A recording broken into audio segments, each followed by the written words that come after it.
I don't really know what might have transpired between you and a few bad eggs among 200 million Nigerians that might have made you to have some ill feelings or some bad reservations about them.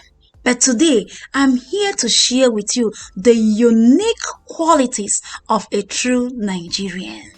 Hi everyone, hi special people. It's another beautiful day. If this is your first time joining me, I'm Genia. You are welcome to Special Genia Special People's channel. Is your channel, my channel, and our channel.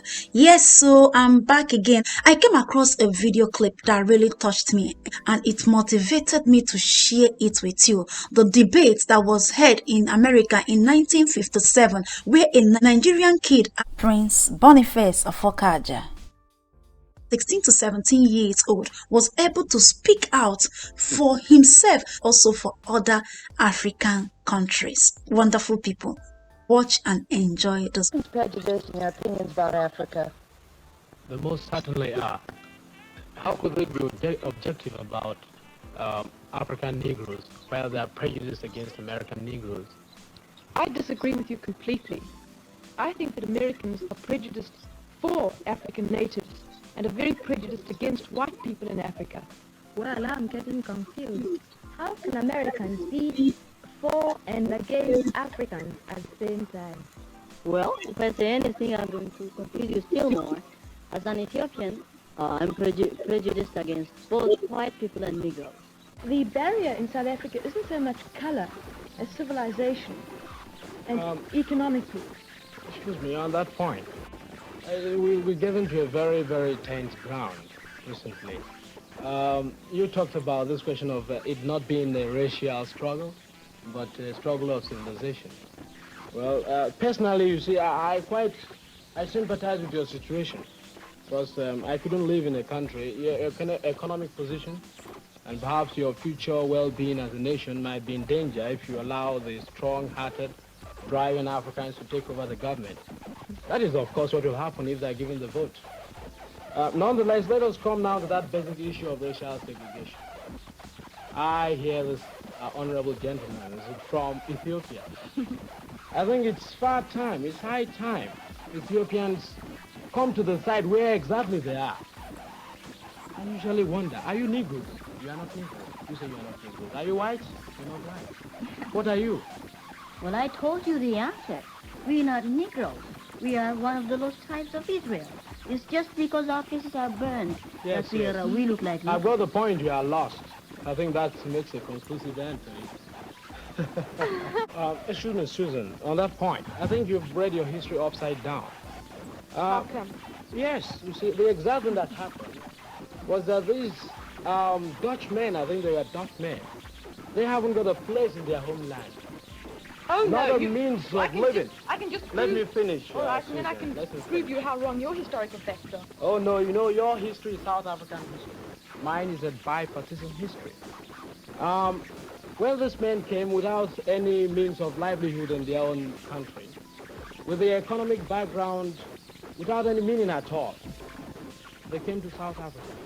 And the real facts are that as they came and there was an influx of these Dutch people from their unwanted homes, as there was an influx, the Bantus they were pushing the Bantus up into the country, till came the Zulu War, in which the Zulus were finally defeated in the most bitter and agonizing struggle they had against these Africans.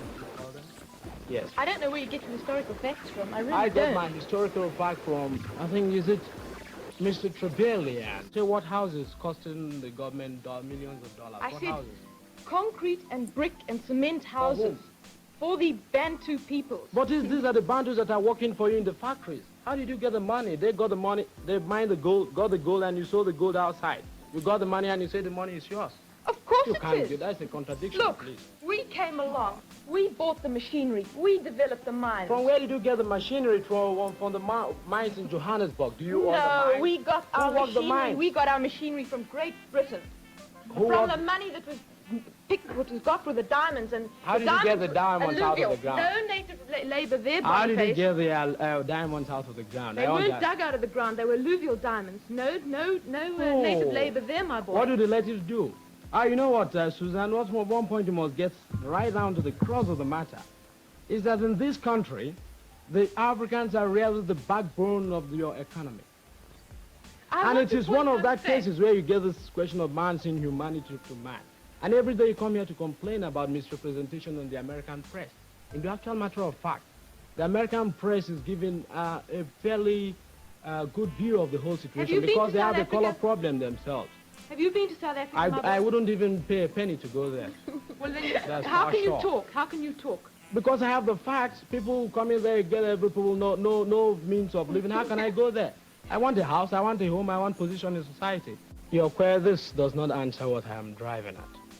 The Africans have the land. They were there before you. They do not have the land, and they will mine not the be gold. before us. All right, wait a minute, Susan. Let me get my point straight before you go. They mine the lands, they get the diamonds, you sell the diamonds outside. And when you get the diamonds, you say they are not to be given their own fair share of the quota.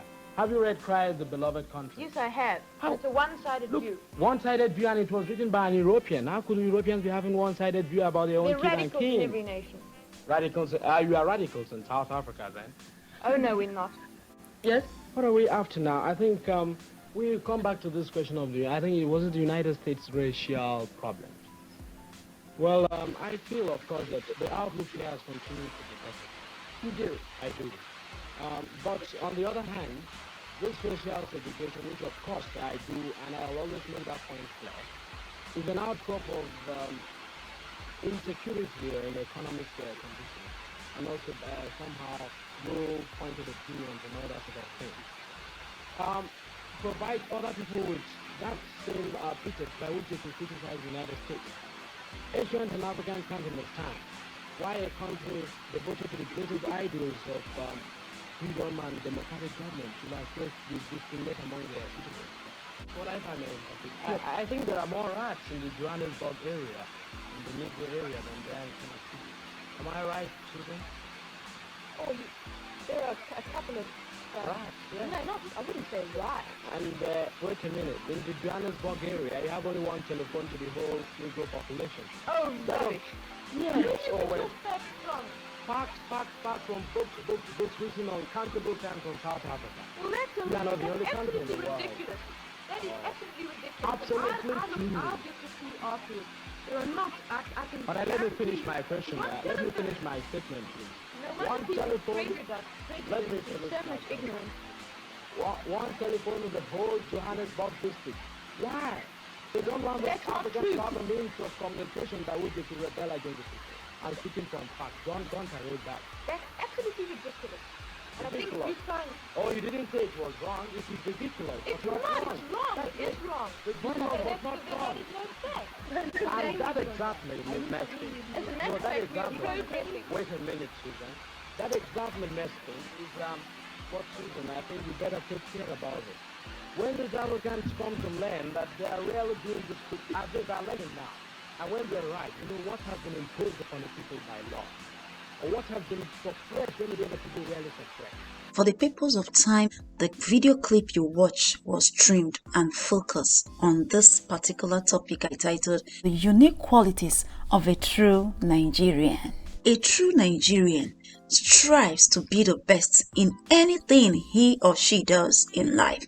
Yes, if you look at what Mr. Boniface Offokaja expressed in his way, say, I've been reading books.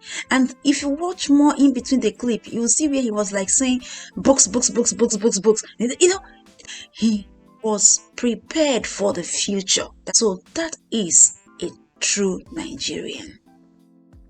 A true Nigerian is bold and fearless. If you look at the clip very well, you will see how Mr. Bonnie was speaking to Susan eyeball to eyeball. So I was amazed when he drew the coordinator's attention back to what they were discussing before. Oh, that really surprised me. You know, I was like, oh God, this is a true Nigerian. A true Nigerian stands to fight to defend others. Watch the clip very well. A true Nigerian has an excelling spirit. And that is why wherever you find a true Nigerian, they excel in anything and any place they find themselves. No matter how the situation is, no matter how tight the environment is, I want to use this opportunity to share with as many watching me that We are unique. We are gifted. There are many more good, wonderful, unique qualities. A true Nigerian is resilient. A true Nigerian is filled with hope for a better tomorrow. They foresee things before it happens. Imagine how Mr. Boniface foresaw an outcome if the blacks should handle the power in South Africa. And he gave it to Susan the way it should be. I'm using this medium to tell the world who a true Nigerian is, and not to use the offense of the few misguided ones to judge the rest. In conclusion, I want to say this.